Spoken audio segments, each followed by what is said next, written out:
أعوذ بالله من الشيطان الرجيم بسم الله الرحمن الرحيم الحمد لله رب العالمين والصلاة والسلام على سيدنا وعظيمنا وحبيب قلوبنا أبي القاسم محمد اللهم صل على محمد وآل محمد وعلى أهل بيته الطيبين الطاهرين.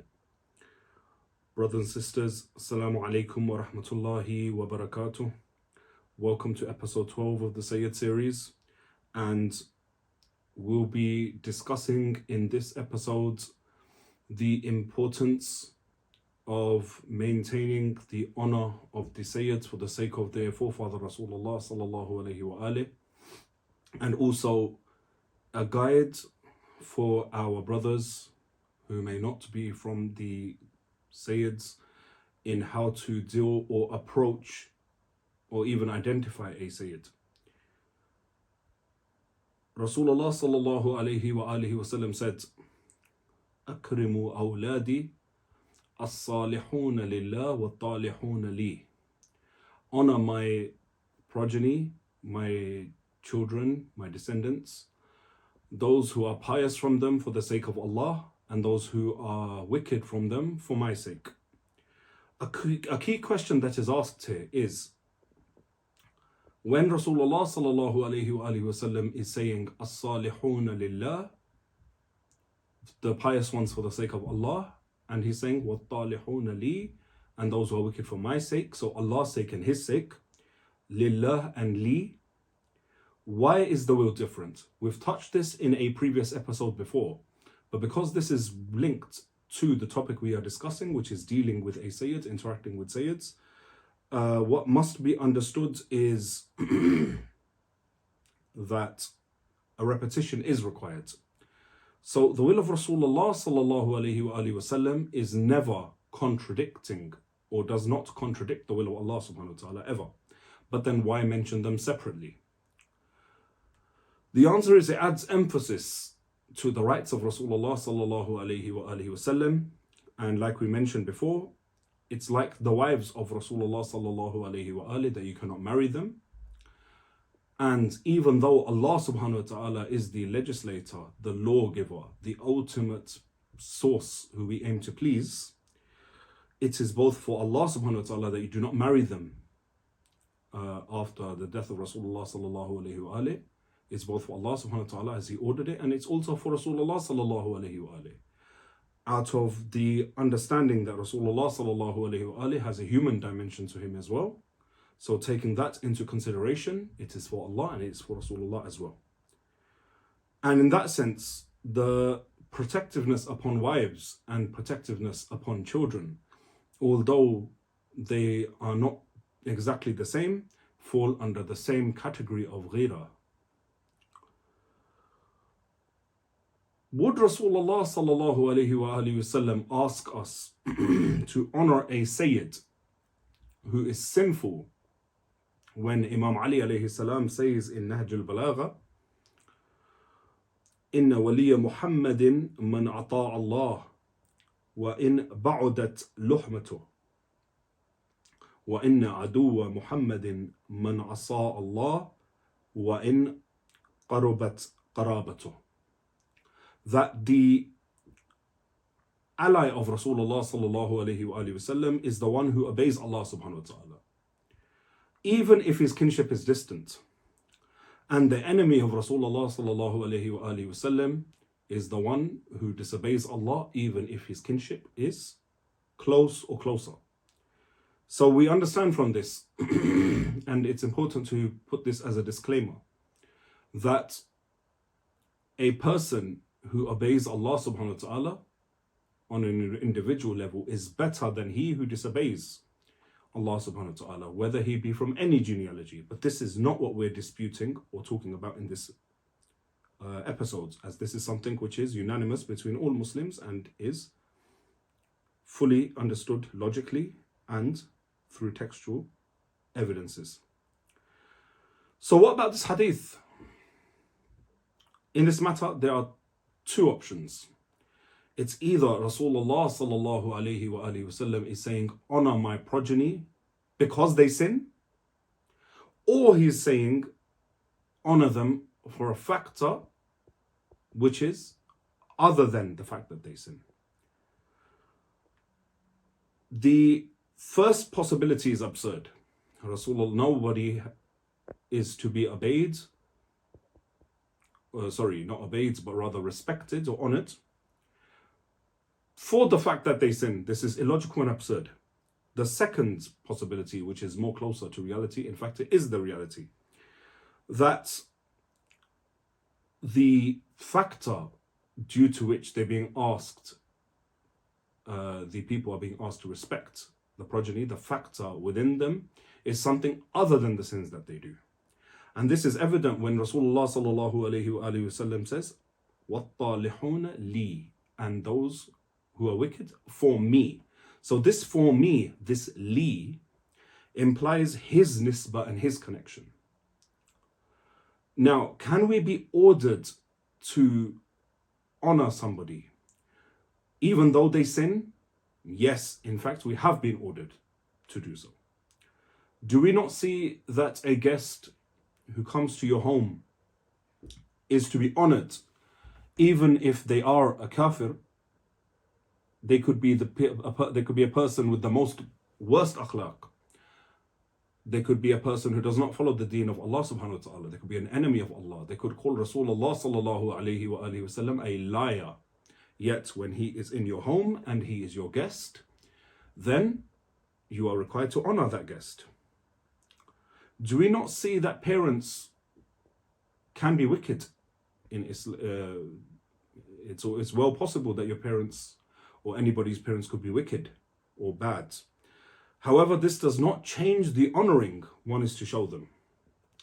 So even if they were to leave Islam, or let's say you have reverted to Islam, and your parents are still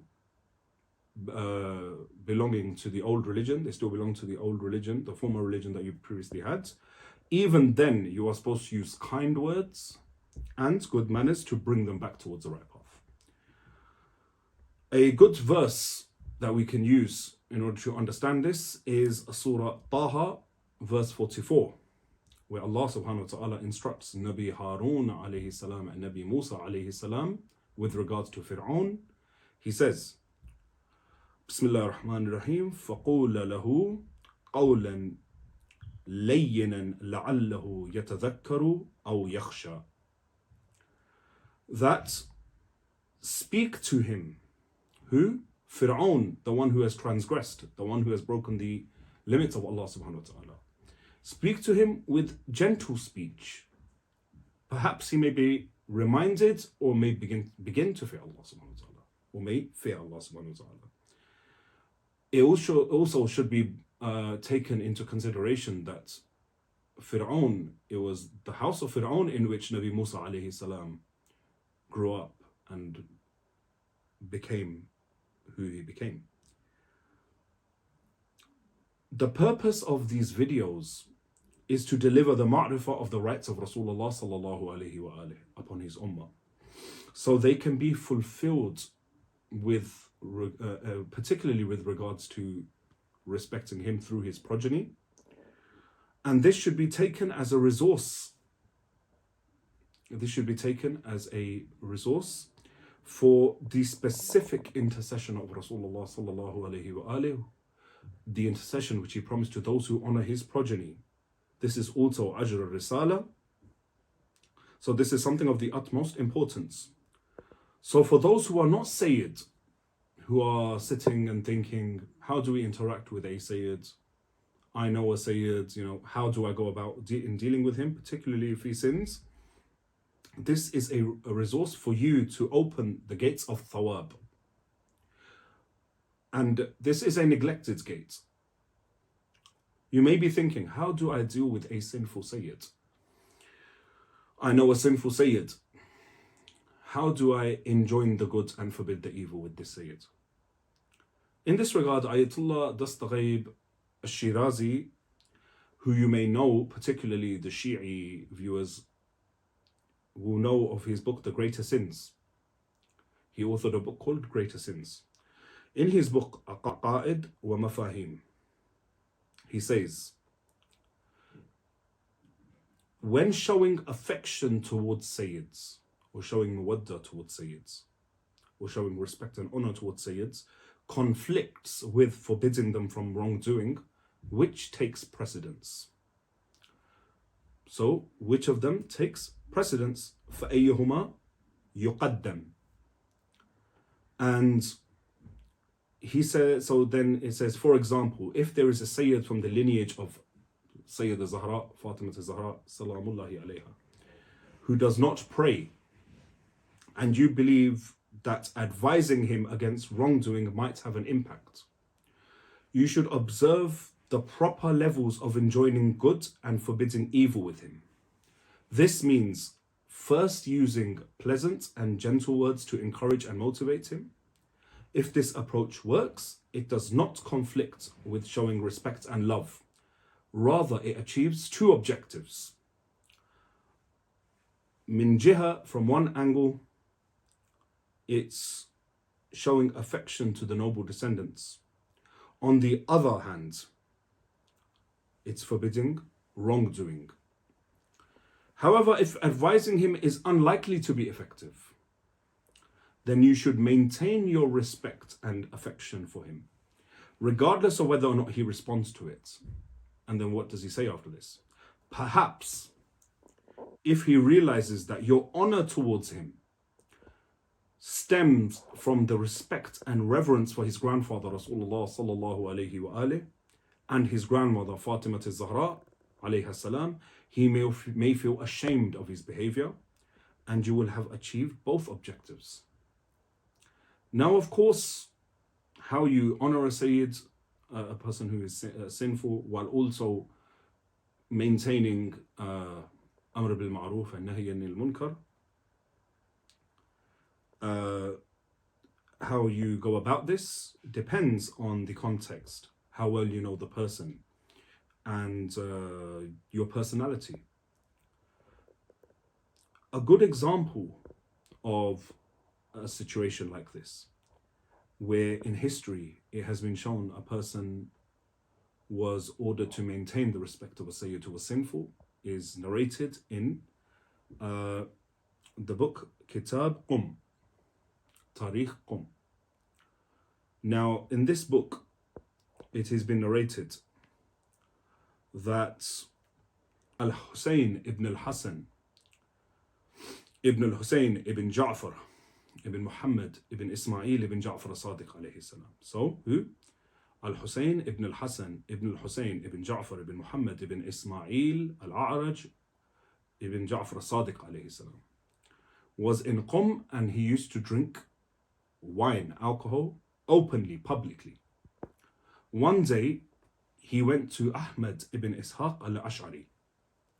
And this Ahmad ibn Ishaq al-Ash'ari was in charge of the endowments on behalf of the 11th Imam, Imam Hassan al-Askari alayhi salam.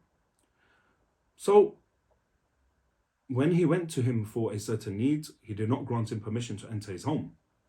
So he returns home. Who? The Sayyid. Returns home troubled. Ahmad ibn Ishaq then went on pilgrimage. When he reached Surra Manra or Samarra, he sought permission to enter upon Abu Muhammad al-Askari alayhi salam, but he did not grant him permission. Ahmad cried for a long time and pleaded until he was given permission. When he entered, he said, Yabna Rasulillah, O son of Rasulullah, why did you prevent me from entering upon you while I am of your followers and your supporters? He, alayhi salam, replied, because you expelled our cousin from your door. طردت ابن عمنا عن بابك. You refused entry to our cousin, right, from your door. You expelled our cousin from your door. So Ahmad cried and swore by Allah that he had not stopped him or prevented him from entering except that he repents from drinking wine. And then Imam al-Askari alayhi salam said, you have spoken the truth, but there must be respect and honor for them in every case. and do not belittle them or underestimate them for their connection to us. بِإِنْتِسَابِهِمْ إِلَيْنَا, because of their intisab to us. Right? And then he says, because of their intisab to us, their connection to us, otherwise you would be amongst the losers. So when Ahmed returned to Qum, the dignitaries came to him. Amongst them was the Ashraf, or the Sada, and Al-Hussein was with them. So when Ahmed saw him, he rushed towards him, welcomed him, honored him. Not only that, but he seated him at the front of the majlis, the gathering. Al-Hussein was astonished by this. Of course, in one situation, he wouldn't permit him to enter his home. And in the other situation, now all of a sudden, he's, honoring him and greeting him and, seating him in front of the majlis. So when he became astonished by this, he inquired about the reason. So it was mentioned to him what transpired between him and Al-Askari alayhi salam. When he heard that, he regretted his actions, his disgraceful actions, and he repented from them. And he returned to his house and poured out the wines and broke the bottles. وَكَسَرَ آلَاتِهَا. He became one of the pious, abstinent ones and the righteous worshippers. He was constantly in the mosques, dedicating himself there until death overtook him. So we see here that the same thing which Rasulullah sallallahu alayhi wa sallam said, أَكْرِمُوا أَوْلَادِي الصَّالِحُونَ لِلَّهِ وَالطَّالِحُونَ لِي, honor my progeny, my children, those who are good from amongst them, for Allah subhanahu wa ta'ala's sake, because Allah subhanahu wa ta'ala is the one who orders us to honor the good. And the talih, the one who is wicked, for his sake. We can see that over here, Imam Al-Askari alayhi salam, who is on the nahj, on the path of Rasulullah sallallahu alayhi wa alihi, defending the path of Rasulullah sallallahu alayhi wa alihi, reaffirms this, that even though he was drinking, it is not permitted for you to dishonor him. And that way, if the honor is maintained of that Sayyid who is sinful, he may feel ashamed of his actions when he realizes you are honoring him for the sake of Rasulullah sallallahu alayhi wa alihi. Another interesting point, in Islam, vast majority of the fuqaha say that the obligatory zakah, the obligatory charity, is forbidden. It's forbidden for a Sayyid to take it from a non-Sayyid. However, in that same fiqh, in that same Islamic law, it is permitted for that Sayyid to take from another Sayyid. What is the reason why this is forbidden upon Sayyids? This is something which someone wonders. Obligatory zakah is that which people try to fulfill by giving it away as soon as possible. So, because it purifies the wealth of an individual, it is considered dirt from the hands of the people. People dispose of it as soon as possible in order to use it to clean their wealth or to purify it. And this is the reason why Rasulullah sallallahu alayhi wa sallam forbade zakat, the obligatory zakat, upon the Sayyids from a non-Sayyid. But isn't obligatory zakat taken by a Sayyid from another Sayyid? Isn't this also dirt from the Sayyid's hands? Why are Sayyids permitted to take this form of charity from another Sayyid? This is because Rasulullah sallallahu alayhi wa sallam did not want his progeny to be subject to this dirt from the hands of those who are not from his progeny. So you could say he did not want people to pity his progeny. Now, can someone argue that a sinful Sayyid, because he sins, now can take the obligatory zakah from the hands of a non-Sayyid because he sins? Or does the rule still apply to him? The rule still applies to him. It cannot be argued that this is the case, that a Sayyid can now take, a sinful Sayyid can now take from a non-Sayyid. Now, there are some who say, yes, we honor the Sayyids, but we don't know who is a Sayyid and who is not. In my opinion, this is a very lazy opinion to hold, especially those who are not well versed in the matters of fiqh, when it comes to the matters of genealogy. We mentioned in a previous episode how to identify a Sayyid, and that a Sayyid is one whose shuhra is proven over the centuries. He has istifada, he has documents, he has all these things. So we're not obliged to go into history and see matters of ilm al-ghayb. Sharia instructs us to deal with the zahir, with the zahir, which is what is apparent. So another thing people say, the distance in time. Okay, you're a Sayyid, you know, but do I have to respect you? Do I have to honor you because of your forefather Rasulullah? Look at the gap between you and Rasulullah sallallahu alayhi wa alayhi. More than 1400 years have passed and you're expecting us to honor you for that? This is also a uninformed person, because the gap between a Sayyid and Rasulullah sallallahu alayhi wa alayhi, their forefather, is slightly over 1400 years. But Rasulullah sallallahu alayhi wa alayhi wa sallam used to call Nabi Ibrahim alayhi salam his father. The time gap between the Sayyid and Rasulullah sallallahu alayhi wa alayhi, when compared to the time gap between Rasulullah sallallahu alayhi wa alayhi and Nabi Ibrahim alayhi salam, is much more. It's at least a couple of thousand years. At least 2000 years between Rasulullah sallallahu alayhi wa alayhi and Nabi Ibrahim alayhi salam. So we should be consistent here. On one hand, Rasulullah sallallahu alayhi wa alayhi is calling Nabi Ibrahim alayhi salam his father, and he is honored for being a descendant of Nabi Ibrahim alayhi salam. However, when it comes to Sayyids, no, there's 1400 years between the two, even though the gap between Nabi Muhammad sallallahu alayhi wa alayhi and Nabi Ibrahim alayhi salam is much bigger. So hopefully we have covered the important aspects of this topic, and I want to apologize for the delay in the release of this episode. This is because of my poor health, and inshallah we will strive to, obviously we don't know what's going to happen tomorrow, but we will strive to ensure that does not happen again to the best of our ability. Wassalamu alaikum wa rahmatullahi wa barakatuh.